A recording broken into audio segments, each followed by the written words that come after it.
Hello everybody, and welcome to this StrictG flagship webinar series. Today our topic is focusing on trust, security, and privacy. And we start from today's position and then look what is ahead of us when we go towards 6G systems. This webinar is based on our previous work on the white paper. We had almost 30 experts within our expert group, and we published a white paper on this topic area. Some of these presentations are opening those aspects. In our opening speak, Professor Raimo Kantola from Aalto University will talk about embedding trust into the network. Then Professor Kantola from Linköping University will talk about the security from the network architecture point of view. Then Dr. Kimmo Halunen will talk about post-quantum cryptography. What are the challenges and standardization today, as we are looking forward that the quantum computers might be one threat aspect in the 6G era. Also, 6G technologies will present different and new physical layer technologies. So physical layer security is one relevant part of considering security in 6G. Last but not least, Professor Juha Röning from University of Oulu will talk about the software security and testing aspects. We had about a year ago world's first 5G cybersecurity hackathon event here in Oulu, organized by 6G flagship program and Traficom, and we had very interesting learning experiences there, which Professor Röning will talk about. Before we go to the talks, we go through some of the practicalities. So when you are logging in Zoom, please use your full name. And it is possible that, and preferable that you would ask some questions in the Q&A window, so that the presenters can then notice this, and we can have, you can impact what kind of questions will be discussed in the live session. And the talks will take about 1 hour of the program. The last 30 minutes is dedicated to this Q&A part and discussion. And we will record this webinar, including Q&A, and will be made publicly available later on. And if you would like to mention our webinar discussion somewhere in the social media, like in Twitter or such, please use these hashtags mentioned here. All right, so I think we are ready to have our first speaker today, Professor Raimo Kantola. Go ahead. Okay, good evening or good day to everybody. And I participated in writing this white paper, which was a result of the Levy summit on 6G. And we, in that white paper, proposed the idea of embedding trust into the network, and how this relates to 6G is my topic today.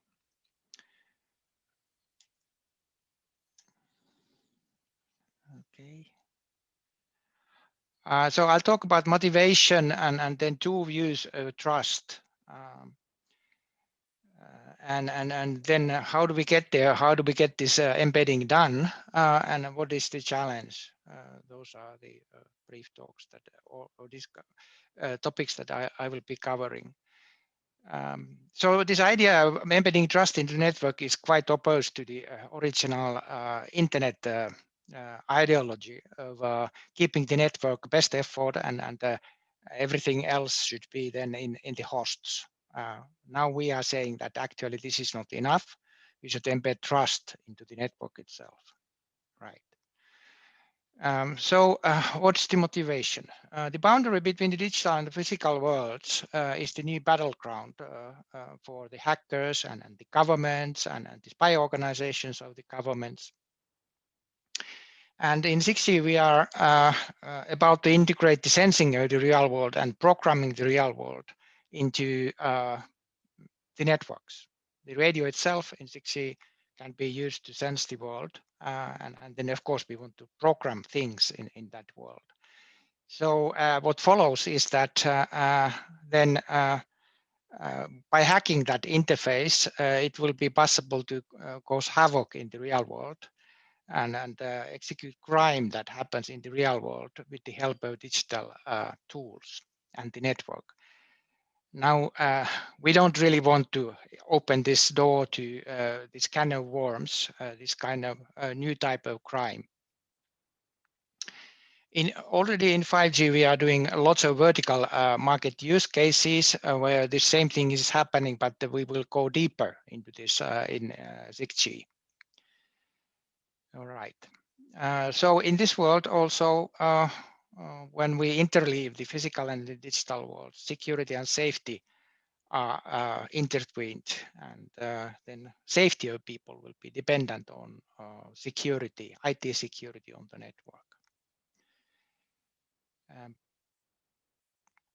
What is the threat in 6G? First of all, the terminals are very powerful. Already in 5G, we have 100 megabit uplink bit rates, and 6G, of course, will give even a higher bit rate. So the device is a very powerful attack tool.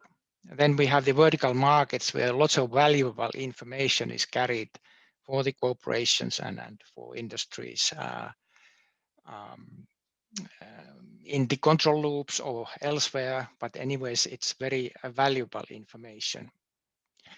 At the same time, we know that under this label of Internet of Things, device manufacturers or all kinds of vendors that sell electronics gadgets to us, they want to collect every data that they can lay their hands on to their own business gain. And this is very much opposed to making this interface or border between the physical and the digital worlds. This is against security. And this interface is very attractive target for hybrid warfare. Of course, we still have this all these classical internet security threats. We should also be worrying about them because 6G and internet will be closely married together. We are talking mainly about this user-centric view of embedding trust in the white paper, and in my group in Aalto University, we have been working on this kind of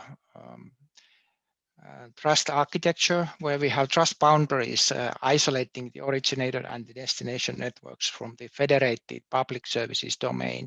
And we execute policies, very fine-grained policies on these trust boundaries. And as a result, we are able to sort of have finely granular decisions on admit and deny on the trust boundaries. And these firewalls, they talk to each other so they can cooperate to ensure security. This thing we have implemented, we have proof of concept software on it, and what you see on the left-hand side, this is available in GitHub for experimentation. A similar architecture also comes from ITUT, but the ITUT architecture.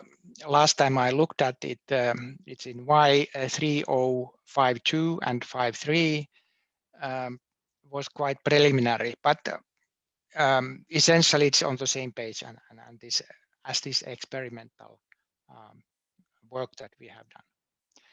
Then the network-centric view, the internet itself as we know it today and which we use for wide area services is quite unsecure. The prefixes in routing have been hijacked in the past, and this opens the door for man in the middle and what have you. Then you have spoofing, you have all kinds of stuff, but there is an alternative. Once again, an experimental solution called Skion, comes from Switzerland, ETH.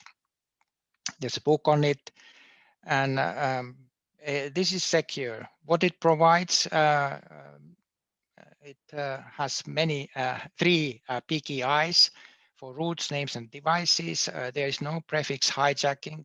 DDoS mitigation is integrated into this thing, and, and then the routers can be accelerated by P4 software-defined networking technology.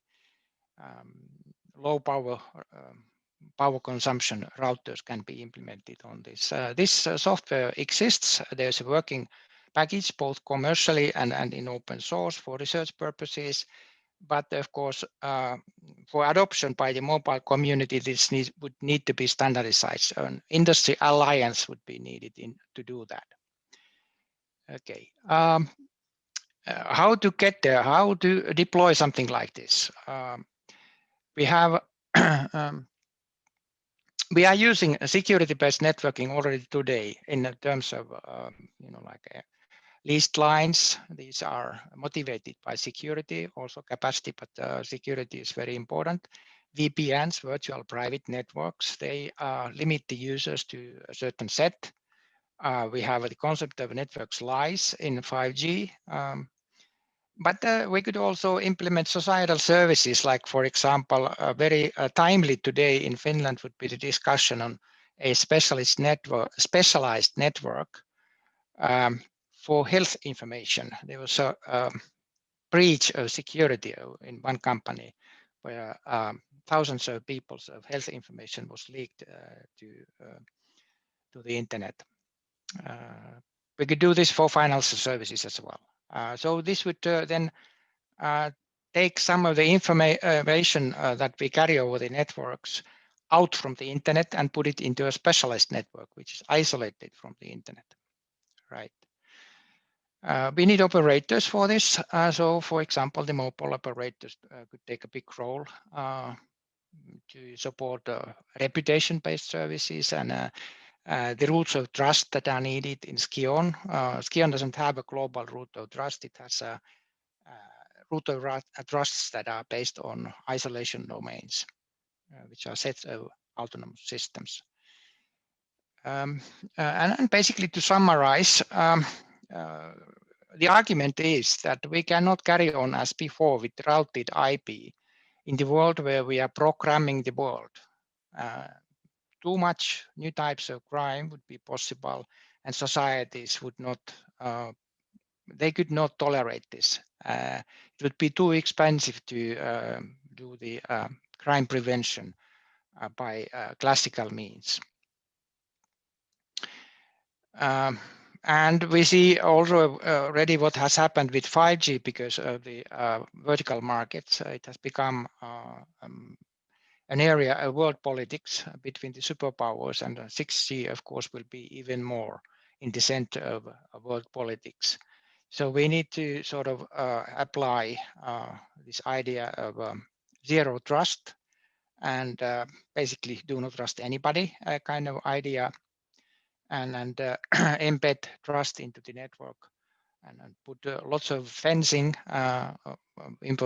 important information into the network. And then we could carry on safely using networks for the purposes that we want to use them for. Mobile operators would need to become, and ISPs also become federated trust operators. And what I'm proposing is that we need to integrate the network and user-centric views of trust into a one complete picture. And this is deployable, but it requires standardization. It needs a commitment from the mobile industry to go this way and set up the operations to define exactly and specify the needed protocols. All right. I think I have said what I needed to say today, and I'll be looking forward to the panel and discussion. Thank you, Raimo. We already got one question in the chat channel. If you want to take a look at that, we can talk about that in the Q&A part. So next we will have a talk by Professor Andrei Kurtov. So Andrei, go ahead. So my name is Andrei. I'm a professor in the Department of Computer Science in Sweden, in Linköping University. And I was editor of a chapter in the white paper on network security perspective in 6G. So we had about half a dozen experts from industry and academia to contribute to these views.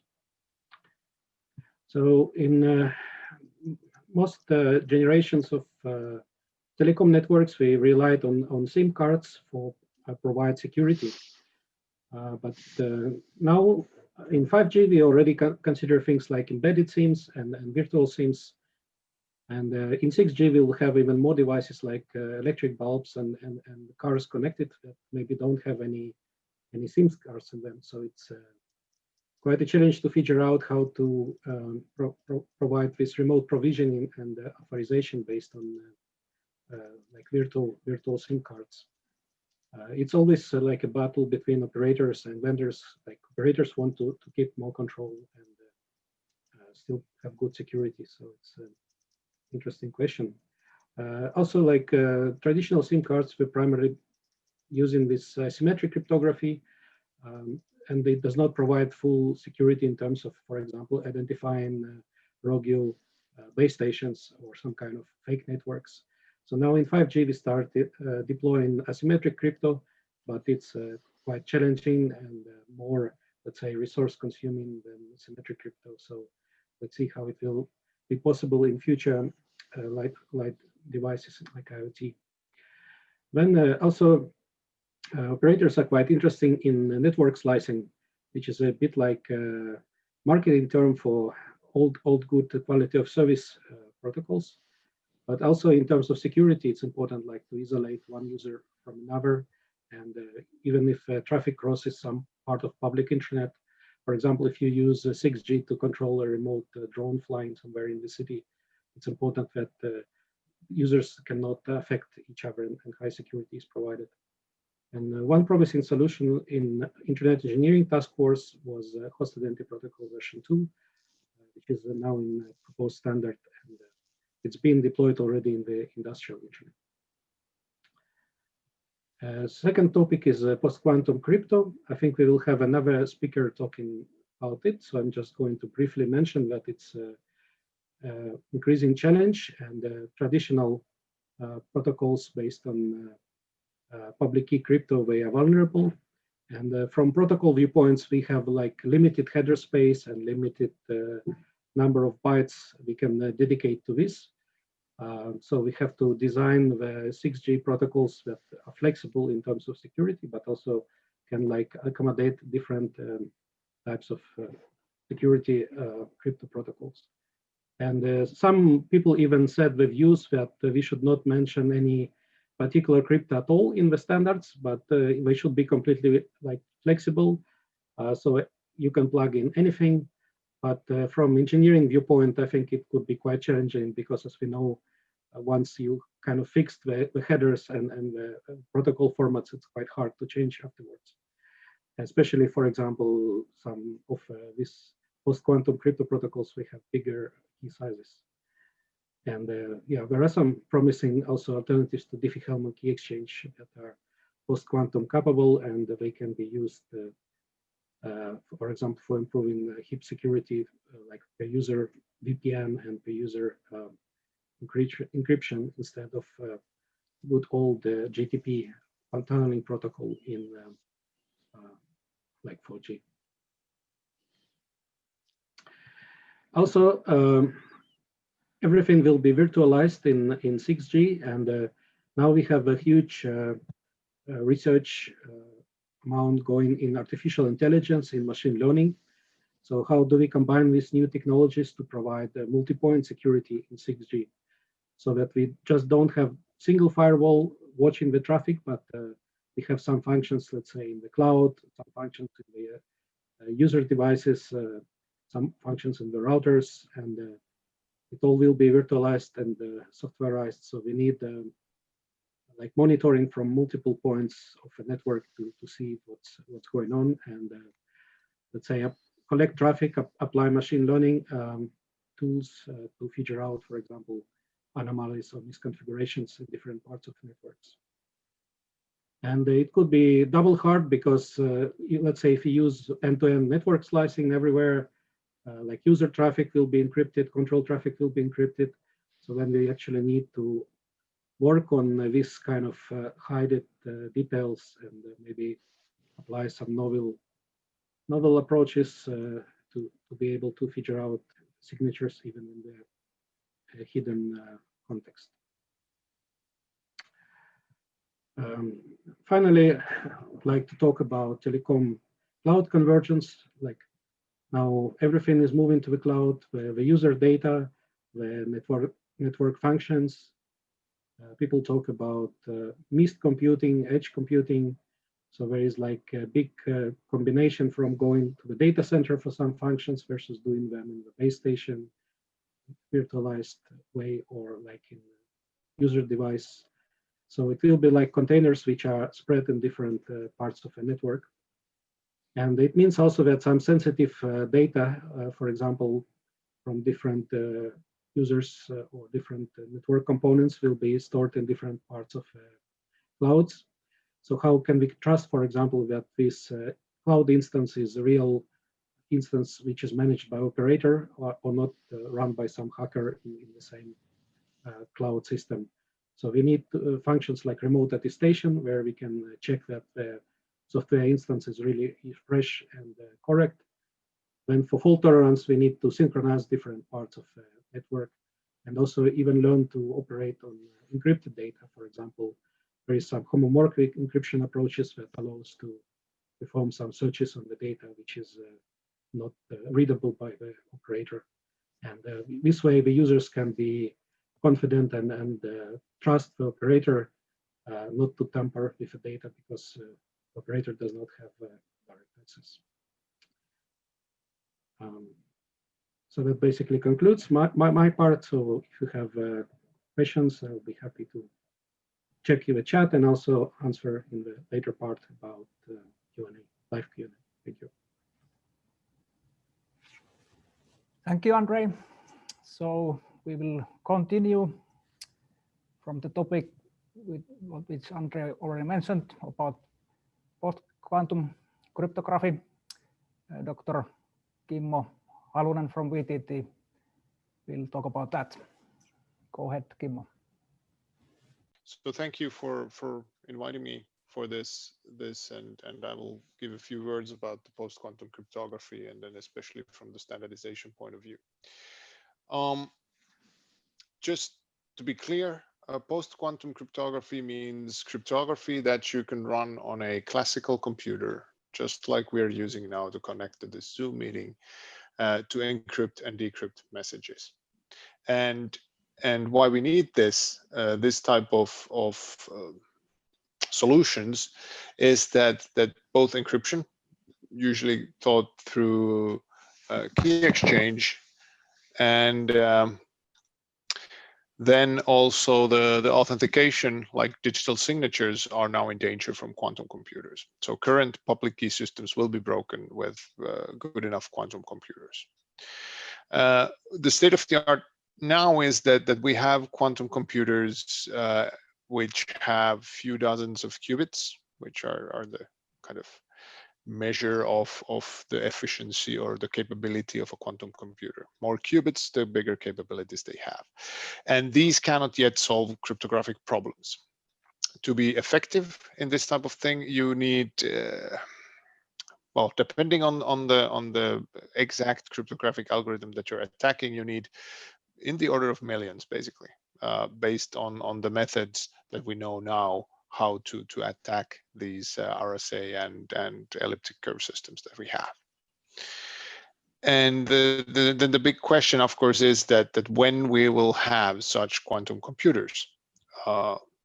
Maybe not today, maybe not tomorrow, but maybe soon enough. And the thing is that we need to start preparing very soon, as Andre also already mentioned in his presentation. There is really no support in current protocols for this type of things. In 6G, we need to be ready to support this because these algorithms need to be in place preferably 1 or 2 decades before the quantum computer that has the 1 million qubits that can break the encryption that we use today comes into light. And of course, we have a system. We have had research since 1995. In the 1990s, this kind of post-quantum cryptography research has been started. And now that we really need to apply it, there needs to be standardization. And when it comes to crypto, NIST in the US is the place which usually starts these developments. And now they have started this post-quantum cryptography competition. So there were I think around 60 or 70 candidates for this competition, and they pruned the list down to the standard over several rounds of this kind of competition. What makes this time different is that in earlier competitions for AES, for symmetric encryption, and for SHA-3 for hash functions, they announced only one winner out of the different candidates. Now I think it's certain that there will be several algorithms standardized, not just one algorithm, but several algorithms, because they are so different in terms of performance, in terms of the parameters, the requirements that they have, and because quite a few of the proposals have not been studied for a very long time. Basically, I think Macaulay's and some hash-based signature schemes are things that have existed for 40 or 50 years already almost. But some of the candidates are really recent proposals, and the mathematics and all the security assumptions behind them are not really that well studied. And another thing that separates this is that now we're looking at encryption and signatures separately. So there are different algorithms to be standardized for encryption, which basically mean key encapsulation. That's how public key crypto in encryption mode is used mostly nowadays. And then signatures, which are then digital signatures where needed for our authentication purposes. Currently, the finalists have been announced in July this year. And already here we can see a difference in the earlier case. So there are 2 pools. Some are called finalists, and then some are called alternative candidates. And now the NIST idea actually is that they will choose some of these finalists to the final standard, and they hope then that the community and this kind of competition will go on even after the standard is published, and some of the alternative candidates can be then declared mature enough to be included in the standard then later on in this competition. These alternative candidates are usually those who have some new assumptions or which have some performance issues with certain things or things like that. And these are really things that more research on these will be needed for these candidates. And I have one slide here which considers the signature schemes that are now in this finalist pool, and it shows a comparison with a 3 kilobit RSA key and signature sizes, and this shows how much these different systems vary in terms of these parameters. So the first two are what Andre also mentioned, were these lattice-based systems. So they're based on lattice problems, shortest vector, learning with errors, these kind of things. And these, I think one of these will be standardized, because they offer, if you look at them, they with this, you can see that they offer a pretty good compromise.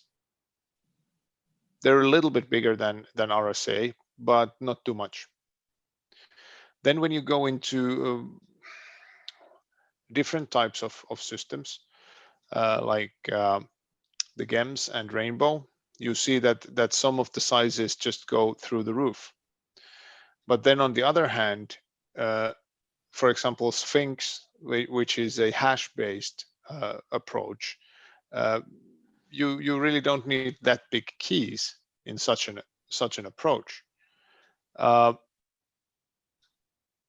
So if let's say the key size is your prime concern, then it might be worthwhile to look into these alternatives instead of those lattice-based, which offer let's say a balanced compromise over things. And of course, then in addition to this, there is the efficiency, like how long does it take to compute signature, how long does it take to verify a signature, and again, these vary a lot between different proposals. And if you consider efficiency, then again you might want to look into some very different algorithms from this pool than if you're just looking for a overall replacement of a digital signature scheme in your system.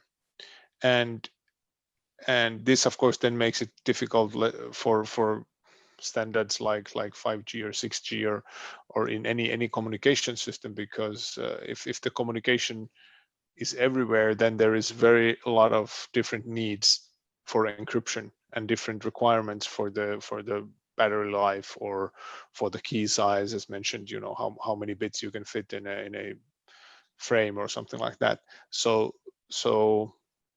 it's very difficult optimization problem, and whether the standard will be such, the first standard that NIST publishes will be such that everybody will be happy and can find something there, is still up for debate, because of course in addition to this you need to have these proven secure, and it would be nice if nobody finds a big flaw in these.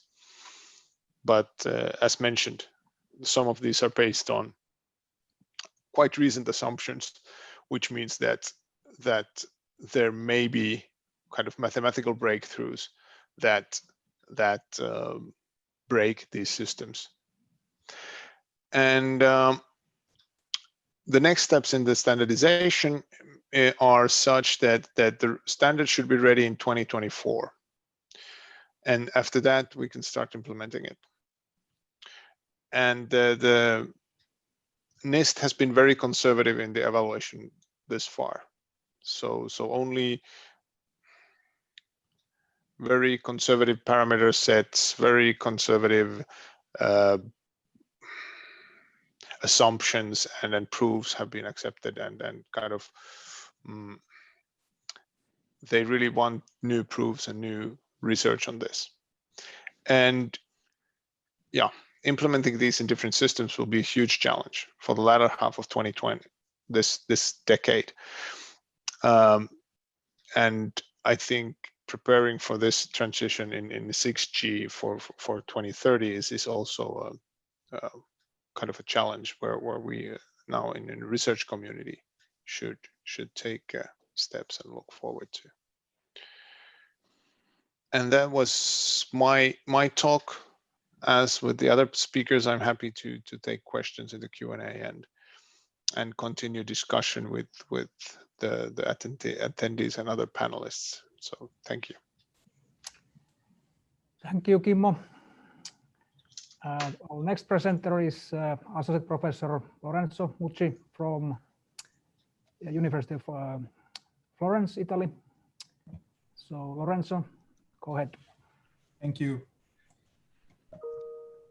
Thank you, Mika. So I have coordinated the chapter on physical layer security in the white paper on 6G, and together with these authors that you can see here. So basically, usually there's some standardized technique to provide security at the higher layers, typically of higher layers, but while the physical layer was typically left apart of security techniques. So why not adding this layer to the security stack, so that you can have somehow a first line of defense, so you can add additional security to make the attacker's job harder. So the motivation to have a physical layer security in 6G networks can be seen by the new challenges that the 6G network can provide. For example, how to face threats in heterogeneous networks with different level of node complexity. For example, several nodes could have a huge difference of computational power. So how can manage security with very low, for example, with very low resourced nodes? Another is how to provide confidentiality and integrity without decreasing the user experience, for example, and how you can provide security, the same level of security, a standard level of security in multiple trust domains, for example, or how to face the new threats opened by artificial intelligence based network, and also as Kimmo has already told you, how classical cryptography can face the approaching quantum computing era. So basically, the physical layer security is quite different from cryptography approach, because basically it exploits the randomness which is inherent in the channels, in the communication channels, to provide an additional level of protection. So basically, it does not rely on the assumption that the attacker has a limited computational power. So basically, it's completely another approach to provide security. And another thing is that here, in this case, in physical layer security, the amount of security can be measured exactly. So we can say how many bits per second are secure, for example, given a communication link. So basically how it works. So physical layer security is based on the information theory, and basically it is based on the fact that the eavesdropper is not able to reveal the information from the channel, but he's not able to interpret it because it is encrypted. But here, so the logic is to provide enough randomness in the channel, or in the eavesdropper channel, so that he's not able to even to demodulate the signal correctly. So you see here, for example, this is just an example. So you can have in the legitimate channel, you have enough signal to noise ratio, for example, to just reveal correctly your message, while in the eavesdropper channel, there's too many aggregate interference. so that the information, the legitimate information, is somehow hidden into the interference, so cannot be revealed correctly. So the basic idea is to that any technique that just give you an advantage in terms of signal to noise ratio against the attacker can provide can provide a secrecy capacity which is positive secrecy. The secrecy capacity is defined as the difference between the capacity of the legitimate link and the capacity of the eavesdropper channel. So this makes you to measure exactly how many secure bits per second you can provide in a specific communication link. So any technique that makes the eavesdropper channel more noisy can provide you more secrecy capacity.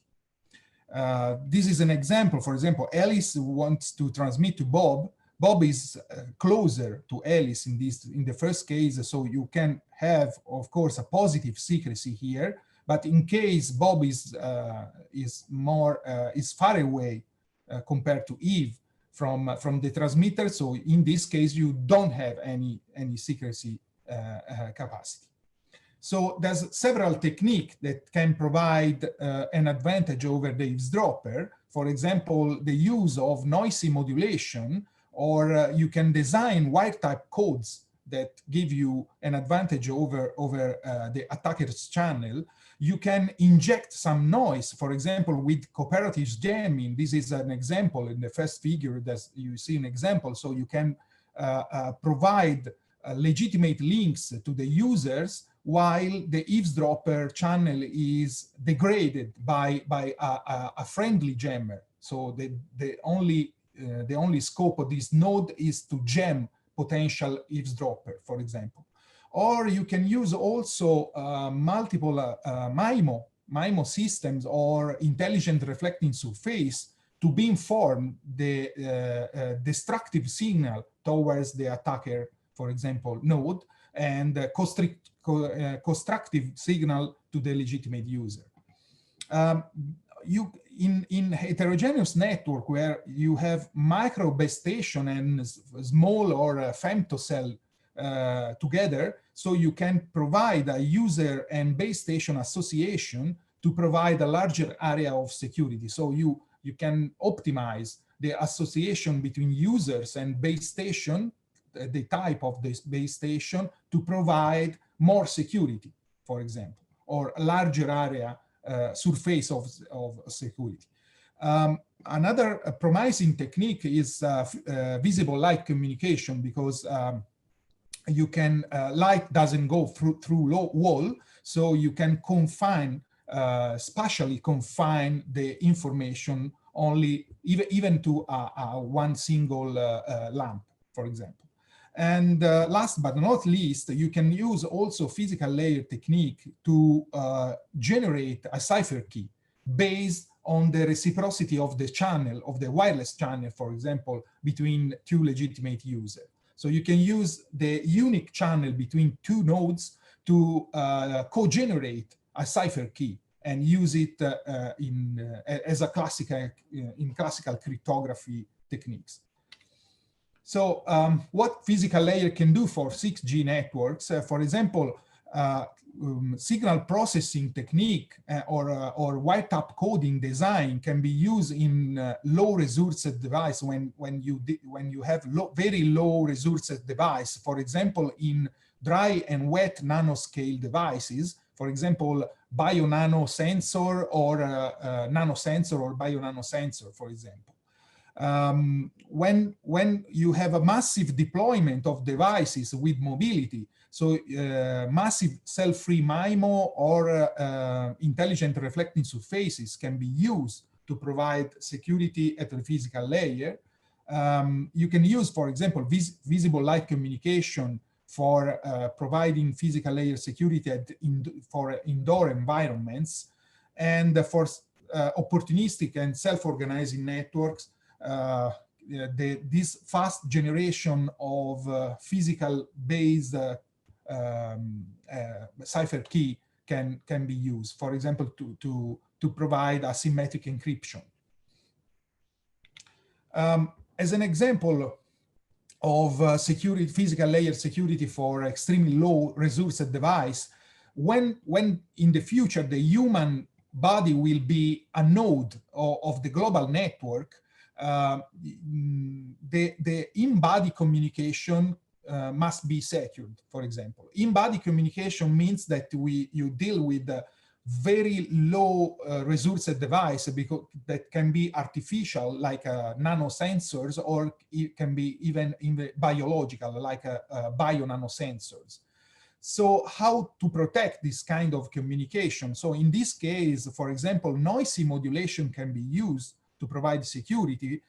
Noisy modulation means basically that you use the unique noise detected by one node to modulate the data together between the transmitter and the receiver. So basically the noise in between transmitter and receiver is basically a mix of data and noise of the two nodes.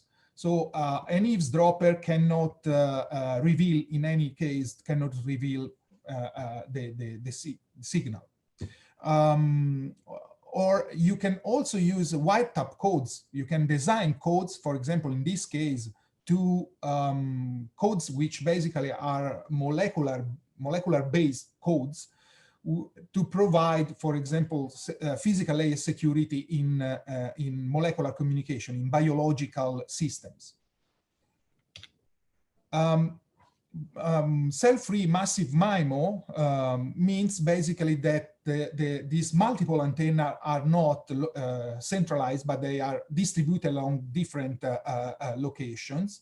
So these multiple antennas, which are distributed over a geographical area, large geographical area, can be coordinated to provide, to optimize the signal for the legitimate user, while provide degraded signal to the potential eavesdropper. Or this can also be used together with the intelligent reflective surface, so that that can beamform the information, can focus the information towards the legitimate user, while can, for example, provide a degraded version or inject artificial noise towards the eavesdropper. Visible light communication can be easily used for indoor environments, for example, because the light is confined, spatially confined naturally, so somehow it's an inherent security and an in unlicensed spectrum. So the light doesn't go through wall, so and it can be confined even to a single lamp. So you can provide information only where it is needed, and doesn't go much far away. And okay, finally, so the physical layer security can also be used to provide, to co-generate a cipher key. So basically, two users can exploit the reciprocity of the channel to coordinate themselves and generate together a cipher key, which is basically very correlated to the channel between these two users. So basically, an eavesdropper cannot extract the same cipher key from this operation, and this key can be used for classical symmetric encryption. This is a fast key generation which can be used, for example, for lightweight implementation of symmetric encryption. Okay. This is the contact details of all the authors that has contributed to this chapter, and I'm happy to answer to all your questions. Thank you very much. Thank you, Lorenzo. So before we give a floor to Professor Röning, I would like to remind that please send send your questions in the Q&A tab, which you can find in the Zoom application. All right, so our last presentation is from Professor Juha Röning. Go ahead, Juha.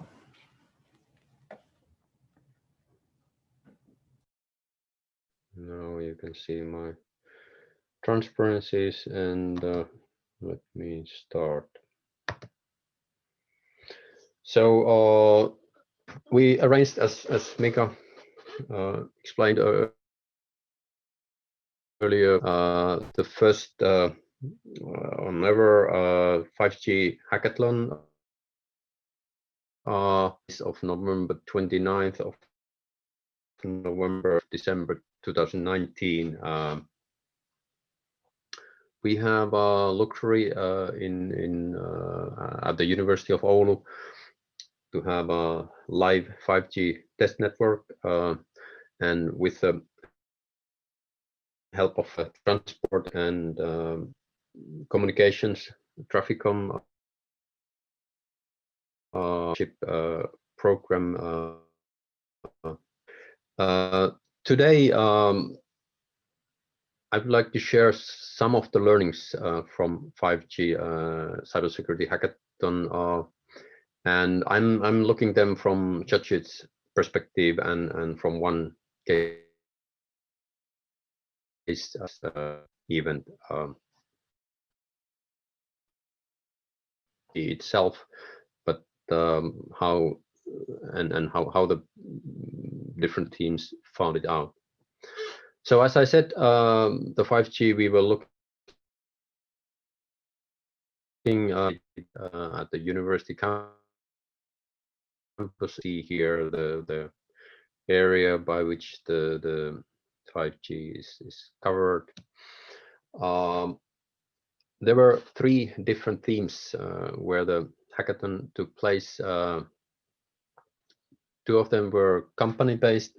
The third one, where I'm talking today, is hack of future digital health. And the challenge was that we have a medical specialist in Central Hospital, and he or she is using digital means and wireless communications to provide consultation to nurse who is visiting a patient at home. So we have means to collect the digital data via video. We have a close camera view and some biosensors to locate the critical symptoms, which can be seen locally and also remotely. And the architecture, what we were talking about, looked like this. And I'd like to point out that in this case, we were not particularly looking the infrastructure. I mean, the 5G, how it was realized, but more on the use case point of view. At the same time, since this is a test network, the findings are closely tied together. So it is quite difficult to separate the use case and the infra itself. But our point of view was looking how the teams could do it and what kind of things they could learn. And let's look what happened during these 3 quite hectic days. So we had let's say 7.5 teams in our infrastructure hospital use case. So one team was doing more than one challenge, and there were different approaches the teams were taking. So One of them were looking the system itself. They were first going to set up itself, what kind of administrative things there are, and also what kind of administrative procedures have been made. Most of the teams were looking the system as a traditional IT system, and they took the IT approach. So it was just yet another thing in internet or in cloud, and when you are looking them, usually the system administrator have done some mistakes, or there are some weak parts, and you can get in your things and start looking what is there inside. So 5 of the teams were looking this way. It seems to be that 5G was quite new to the teams still, but there were at least 2 teams who were looking at it from the 5G specific point of view, and they were directly going after the 5G aspects and the physical setups, what was there available. So the point what we were looking and the way we were seeing the teams were that first of all, the biggest and most pressure on 5G security will come from the security generalist. So it will be the same story as what has happening in 2G, 3G, 4G, and with the internet era. Another quite interesting finding is that now all these technologies are somehow consolidating. So here I mean the consolidations that the system will use same technologies, same components, same APIs on different kind of systems. So internet, cloud, 5G, critical national infrastructure, they are using the same kind of technology. That means also that the system will face the scrutiny in easier on, so you can approach it's easier because there are some elements which are common and which you have learned to know in some other means. At the same time, this consolidating makes it something new and good. So when we have these common elements to build, test, and defending will be familiar. So it can be used in that way. So then we, after the hackathon, we interviewed all the teams and were asking specifically the things they have learned, some difficulties, and what had happened during these hackathon times. And here I have collected some of the answers. So it was first to look, but too complex, especially concerned the time which was available. And this team was saying that you should have the recon period first. And if you can't break it from inside, then try to outside. They were raising up the segregation and also these access control lists, which are important if you are trying to put in. Then another team was saying that this wasn't that challenging as they were expecting it. They acknowledged that they learned quite many things, and they were very pleased that there was opportunity to apply new techniques and to learn 5G in a real environment. They gave a try and successful try to approach from these sandbox virtualized places point of view.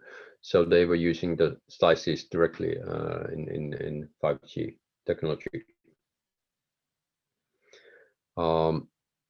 So when they managed to get in one box, then they were able to move from one box to another one using vertical approach.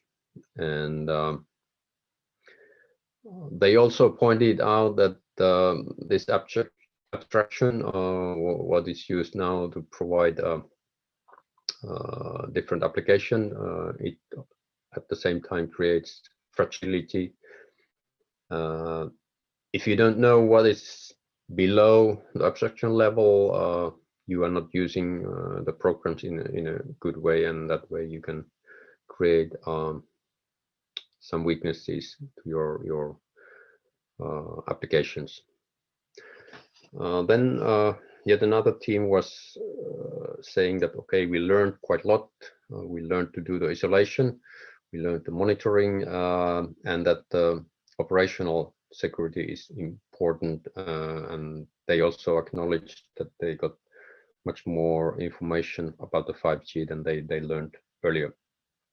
So this operational security is important in that way that if you find a weak door, let's say locking server or something else, if you can intrude to that, then it usually opens the other doors, and you can get and do some nasty things if you want.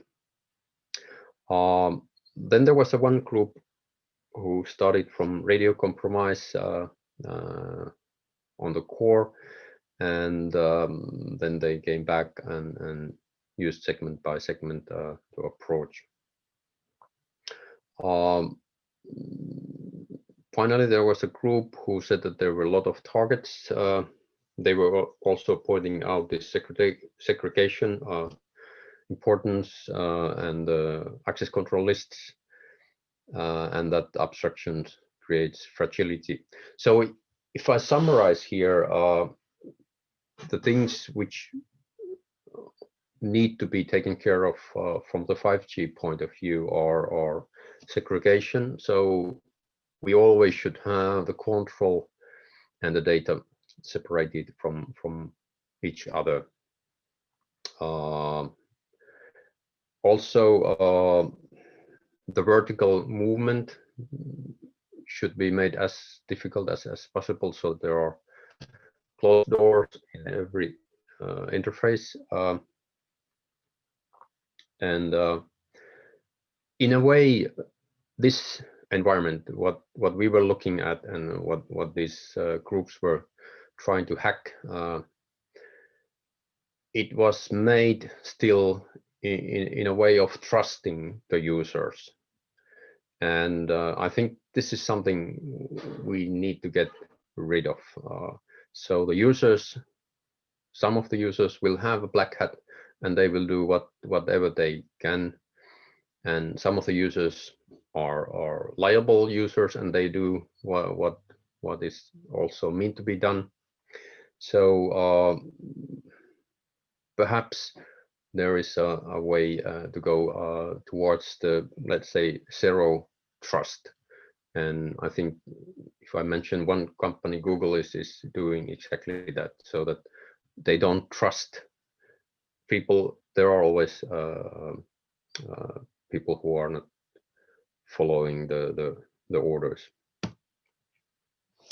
So we got very good groups. I show here just one, the winner, and they were doing, let's say, from the 5G core service point of view, and surely were rewarded their work. I will not go detail what did they break or how did they break it. Just want to raise one thing which we have to keep in our mind. Although we are in internet, it's a digital, it's always the weakest part where you can break in. And there was a quite good example with one team who were using it, let's say the premises where we were, accessing the premises and using some weaknesses on there. And they were actually implementing their own device to follow the traffic and managed to do it quite well. So we have to keep this in our mind, that who has the keys can enter the premises and do whatever they will. So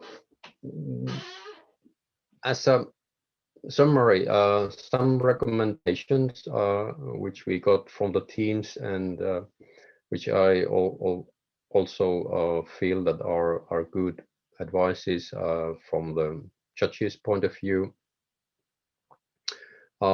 We should promote the best practices. So you need to understand the system, and then only then you can build operating and operate complex systems. So now we are on the stage that we have quite simple applications. In the future, we will have more complex applications, and it will be also more difficult to harness those more complex applications. Surely there is a danger area, how we manage the interfaces and which way we do the abstractions. If you are implementing your 5G and you are using the tools, the abstraction which is made,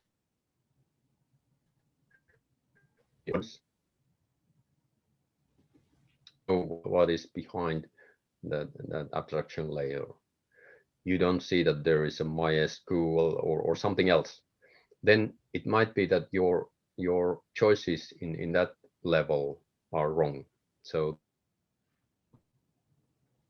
there is also one heat.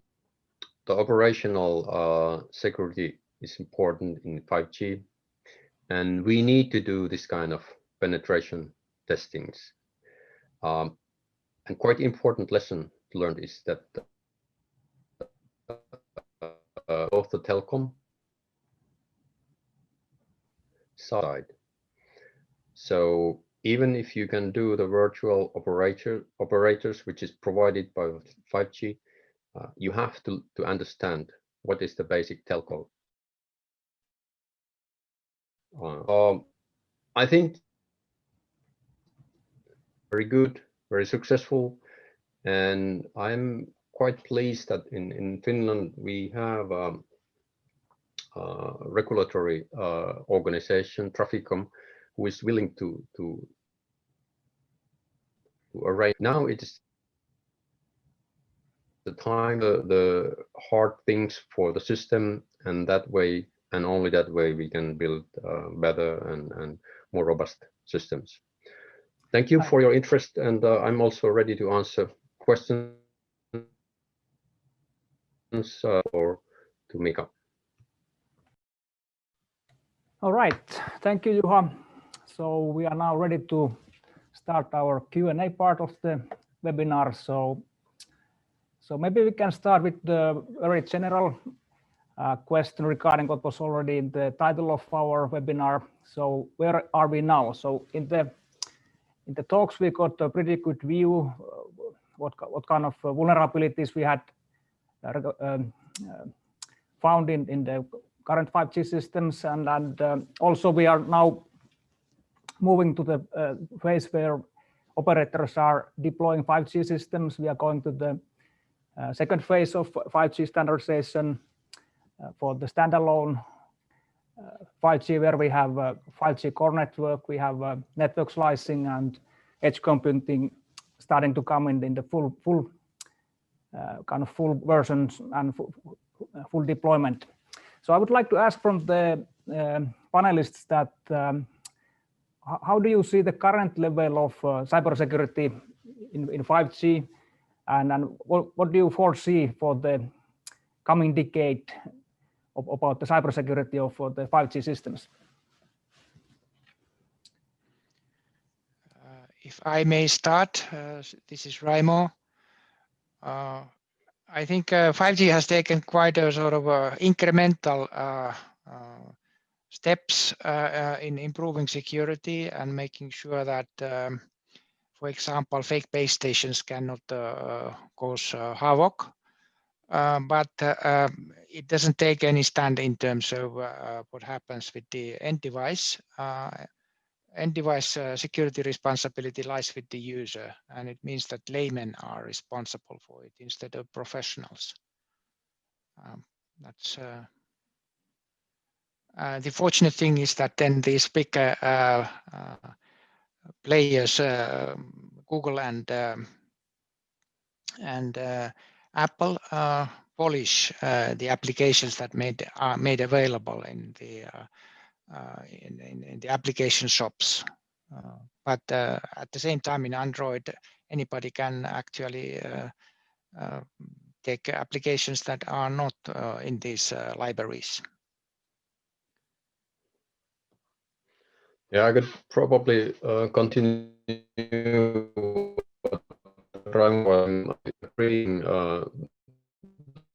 this view. There's a challenge and responsibility for operators in a way that when they can do the virtualization, they also are doing and that way provide the security. I'm quite trustful that they are doing this and they are aware and that way I think that our 5G network will be also secure.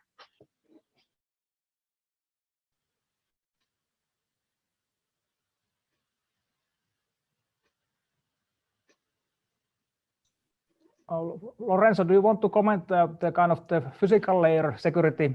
Yeah. Current status? Yes. So basically, I see that the 5G, the standardization of, or anyway, the policy of taking physical layer security as an implementation of a first line of defense, or anyway, as part of the security of 5G is not taken into account. So I think that 6G could be the real, probably the time, the real network where the physical layer security can have a role as an additional level of security for this kind of network.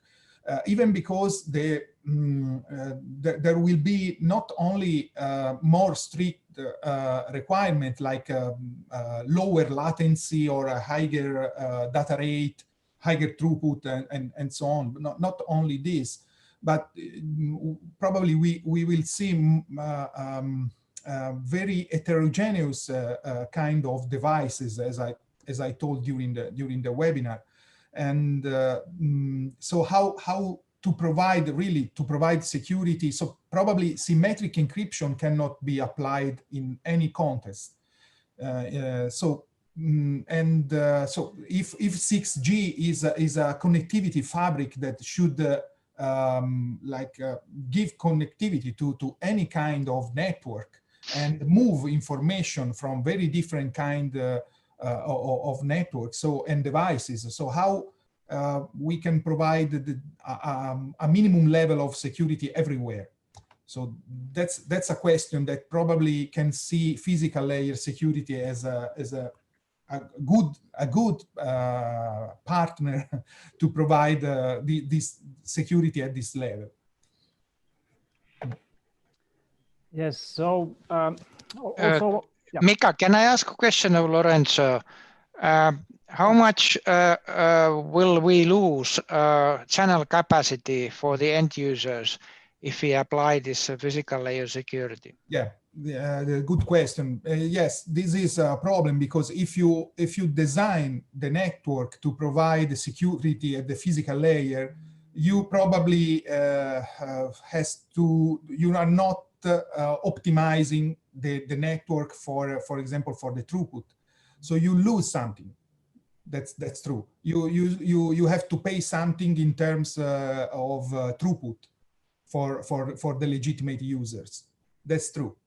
And is it 50% or is it 200 or 1000%? Oh, it depends on the context. Depends on the context. Every environment can vary very much, and depends on the technique you can provide. For example, if you use MIMO or intelligent reflecting surface, can be very low the amount of information that you lose, or throughput that you lose. But in other contexts can be even 50%. Yes. Yes, that's very interesting. This kind of a trade-off aspect, which always is present. So, Yeah. So does Andre want to maybe comment from the network architecture point of view? What do you see are the kind of main challenges or areas which need improvement from moving from 5G to 6G? Well, as usually in these generations, we see some technologies introduced, like in generation X, but they really start to be used and mature in generation X+2.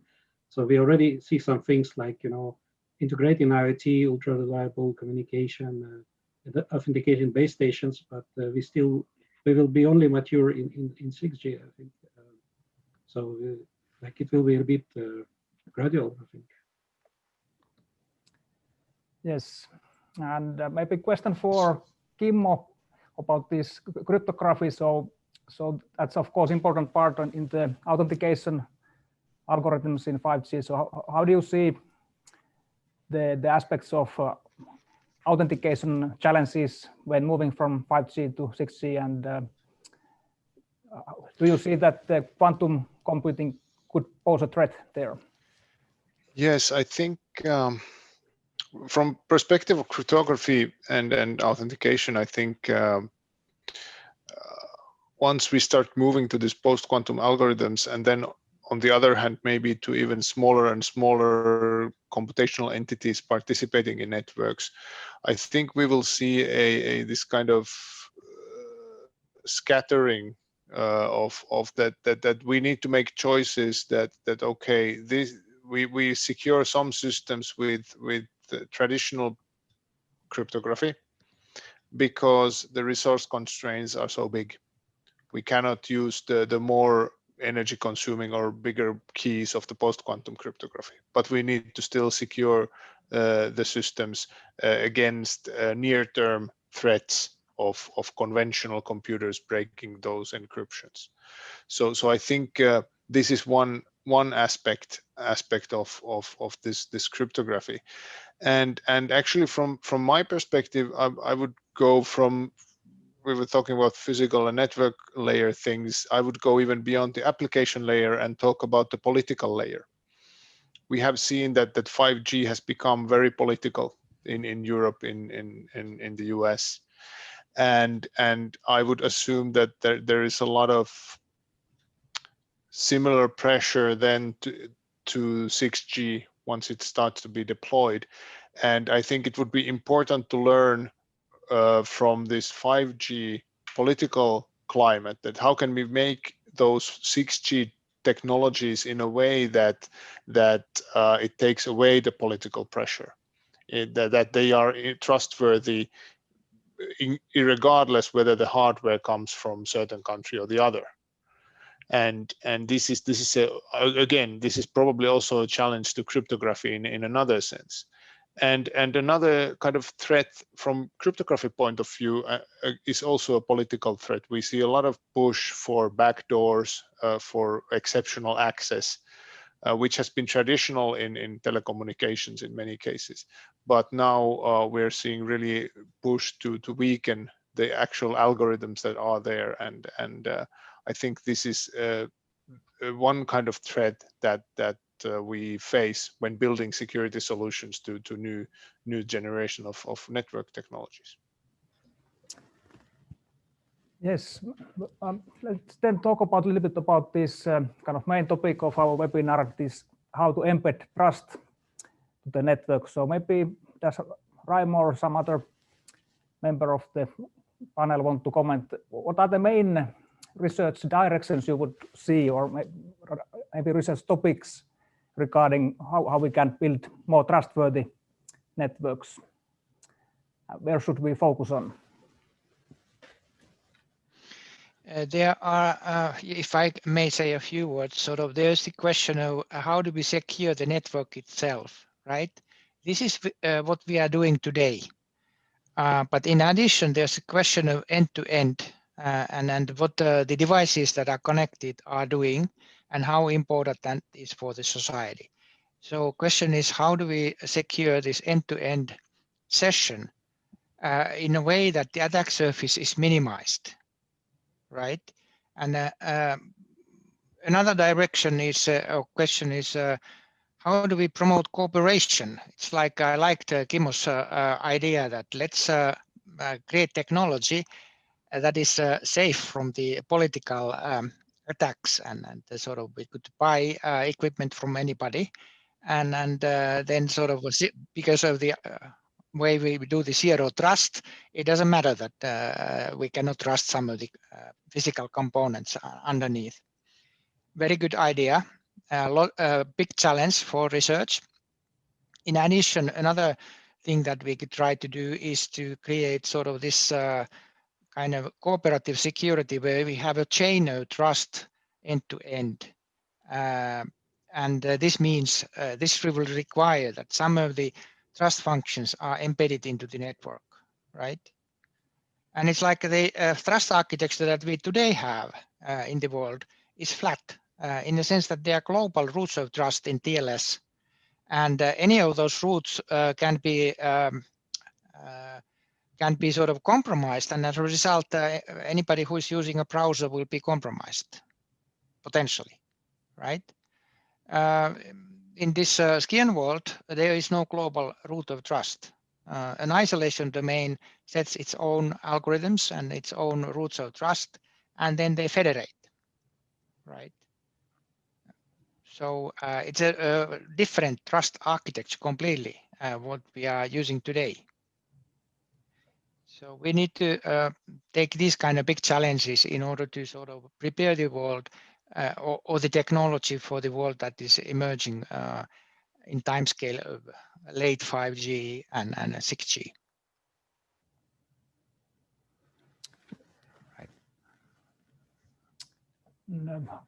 Yes, and then if I may continue on that, the kind of the flip side of the coin is that again, a development that we are seeing now in the networks is the kind of what they call this kind of balkanization of the networks, that it may happen that if we go too deep into the idea that everybody creates their own trust networks and things like that, maybe the networks won't communicate with each other anymore at all because the trust doesn't exist. So how do we avoid this development is also a kind of an issue that I think about a lot.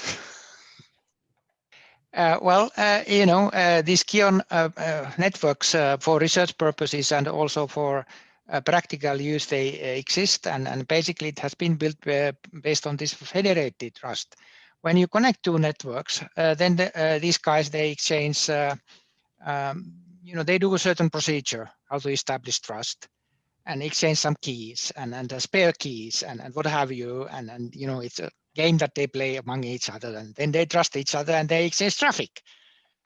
So there is some experience doing something like this already. And also Skion is now being pushed to GEANT, the European network for university cooperation. And then basically you could take some virtual machines, a bunch of virtual machines, and take the open source software and start playing with it. Challenge it, whether you can penetrate it and whether you can harden it with your own additional means. Right. And the AI and machine learning maybe will be crucial to identify new threats and provide this distributed intelligence. Go ahead and show. Yeah. Machine learning is quite challenging. It has a double blade effect in a way. When we're using machine learning, we are learning what is there in the network, and then also we find the weaknesses, we develop the weaknesses, we improve the weaknesses using machine learning if we want to have the black hat on our head.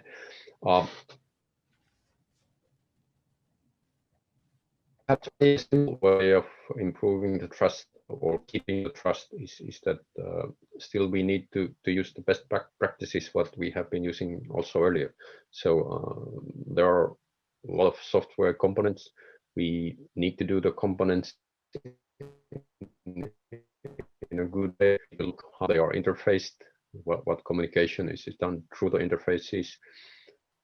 We need to make the doors locked so we access whenever that is possible. So those are the basic things we need to do, and surely there are these policies and other layers which we then need to think carefully, and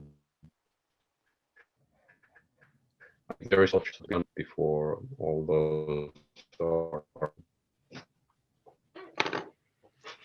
All right, we are coming to quite the end of the webinar. Maybe we can, in the end, talk about one remaining topic. That what do you see the kind of first things to start when thinking about the standard or pre-standard phase of 6G? What are your key, maybe one key aspect from each of the panelists? What would you bring for the standardization? So if I can start, clearly in order to also have a sort of trust for the wide area for the 6G, of course we need to security sort of like standardization efforts on this wide area. That one of the options that I proposed was based on Skion. But there could be others. But basically, the idea of end-to-end trust should be brought to the standardization fora. It's going to be a big job. And the industry agreement is needed in order to take on this task. Right?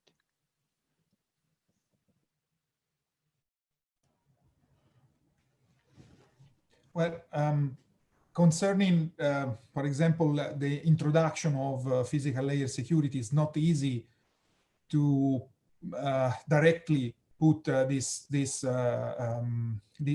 topic into standardization, because physical layer security means several things. There are many techniques that can provide many contexts where you can apply physical layer security.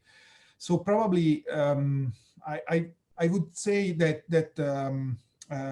this kind of topic could be inserted, because it requires some work to define for a standardization. So probably we should start to insert this topic, the physical layer, into the standardization process of, for example, of 6G related to security, of course. So in my opinion, that would be important to start inserting this topic into the standardization process. even if I'm not sure that we can conclude something for 6G, or maybe not a general general standardization, but probably in some context you can have some results. I could add that 3GPP is like relying more and more on IETF for its protocols, like BRICS, and it usually takes like 3-5 years to get something to standard level in IETF. So it's important now that we start to contribute with new protocols in IETF as soon as possible, so that, let's say, they're ready in 3 years, and then 3GPP can pick up with RFCs and plug in into the whole architecture. Yes, and from my perspective, I would hope that these standards would accommodate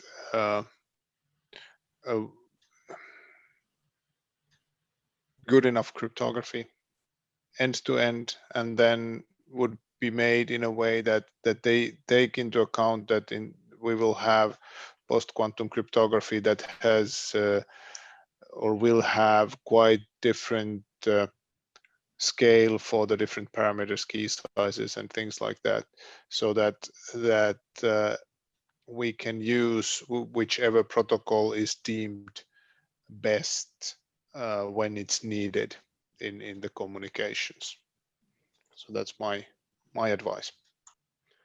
Perhaps that kind of wish, I don't have the solution, and I don't know if it can be even done based on the situation where we are now in Finland, that there is the big breach of data, very personal data happened.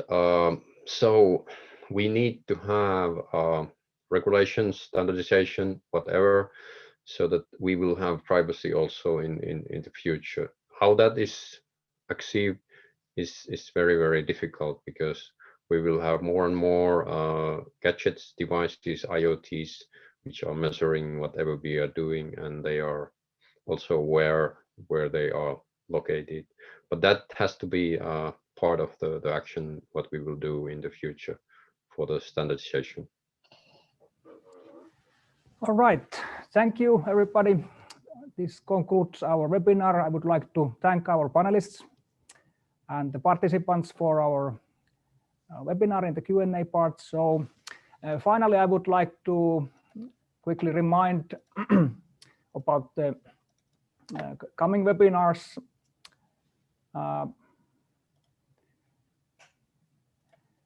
So we will have the next webinar on 4th of November, next week, about scoring the terabits goal, broadband connectivity, and the next one about deep dive into machine type of communication towards 6G the following week. You can follow the discussion in the social media, and this video will be made available in YouTube channel. And please also fill the online feedback form, which we will email to the participants. So thank you once again, and hope to see you again in some new events. Thank you. Thank you. Thank you. Very much. Thank you, Mika. Bye-bye. Right.